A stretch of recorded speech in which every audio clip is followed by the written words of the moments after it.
Ayiwa an balimaw ani ɲakuma bi kibaruya m'an bolo ka da tulo kan o de ye k'a fɔ ko Gacha ale fana ye Amerikɛnw ka lasigidenso min b'an ka jamana kɔnɔ yan nɔ o tun ye kuma min fɔ n'an wulila o tulo kan kunun ko Gacha ale ye jaabili k'o ko la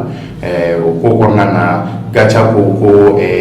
Amerikɛnw ka lasigidenso ko olu kɔni bɛ ka dɛmɛ sema mɔgɔw de fɛ ka da olu kɔ kan ka Gacha kɛlɛ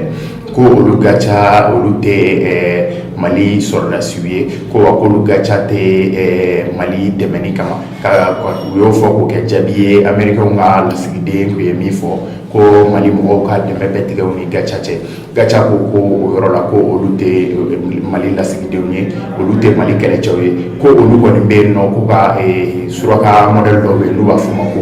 INFADU k'olu kɔni bɛ yen ko olu de lakana ani olu bɛ bɛn sababu de kɔnɔ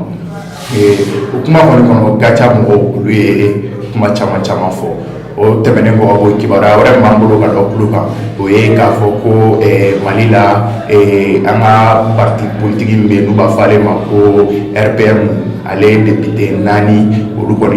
k'olu bɔra parti la ko ka sabu kɛ ko Mali mara cogoya ko o tɛ mara cogo ɲuman ye ko wa ko o m'olu diya o mara cogoya kɔnɔ o député olu da sera ko caman ma ni ka se nord kow ma ani ka se président yɛrɛ ka walew ma wale minnu o ma diya o député ye o député 4 kɔni olu bɔra jamajɛkulu parti député jɛkulu min bɛ yen n'olu taara fara n'olu wulila k'u bɛ président dɛmɛ olu bɔra o tɔn na ka taa don tɔn na o sinama tɔn na n'o ye opposition ye o député 4 taara fara parti min kan o parti n'u b'a fɔ a ma ko ADP Maliba o de ye parti min bɔra